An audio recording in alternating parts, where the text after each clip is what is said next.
Pardon my sweat. It's really hot, and I've been walking for a long time. I don't normally ask questions of you. It's certainly not because I don't care or I'm not interested. I am. I do care and I am interested. Just, it seems kind of personal and I don't like to impose. But I'm curious. I'm walking along just now and I'm hitting that limit, that I reach so often now, where my body, my mind can keep on going. Got a young man's mind, an old man's body, yet a young man's mind, filled with a lot of the experiences that I've had in life, and tempering my young man's thoughts in some ways, but nevertheless, the energy and the enthusiasm and the vigor, it's all in here. It's certainly not here anymore. And it's a challenge. It's something I wrestle with, trying to find the energy to push on, and there's seemingly nothing left sometimes. So, and then just a moment ago, I was stopped by a woman, probably in her 50s, and very good English. She was asking me some questions, offering me, basically, I'm sure she was going to offer me a ride. And I was wondering from that experience if she's like that. Because I was just thinking about it before she stopped.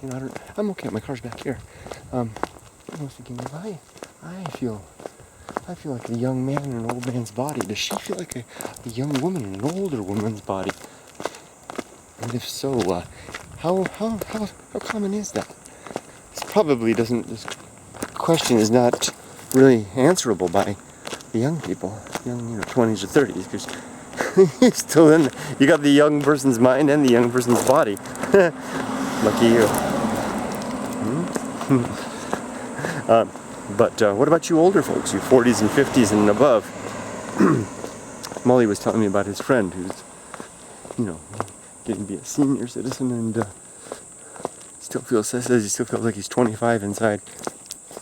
I wonder how many of you that feel that way also feel like that 25-year-old is tuned and tempered and in some ways restrained by the older person, the experiences that you have. That's certainly the case. I mean, there are things. I was looking at this scale. What was it? Oh, it was in National Geographic. There was a recent recent edition of National Geographic magazine that had an article called the teenage brain. They called Beautiful Brains. It was called, and it was showing this interest in risk.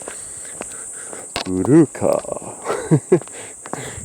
And it was showing how from basically beginning about the teen years up through the 20s, the 30s, the 40s, the 50s, how the scale went, and definitely there was an interest in risky behavior, or a willingness to engage in risky behavior in the younger people that tapered off drastically until like in their 40s and 50s they were again like they were when they were 10, and then tapered off even more so. So clearly that's the case. Our experience tempers or increases our aversion to risk. But otherwise, I still feel like a young man, a bit less risky, more likely to survive, but with a body that won't adhere to my wishful thinking. Hey, check this out. Here's my car.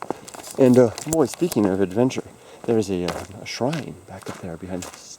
I'm parked right at the entrance. It kind of seems disrespectful. It's the only place to park. And there's a shrine back up there, and a warning of bears up there. Monkeys are definitely up there. Yeah. There you go. What a place to visit, huh?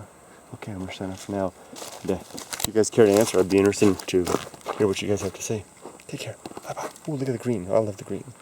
See ya. I'll leave you with green.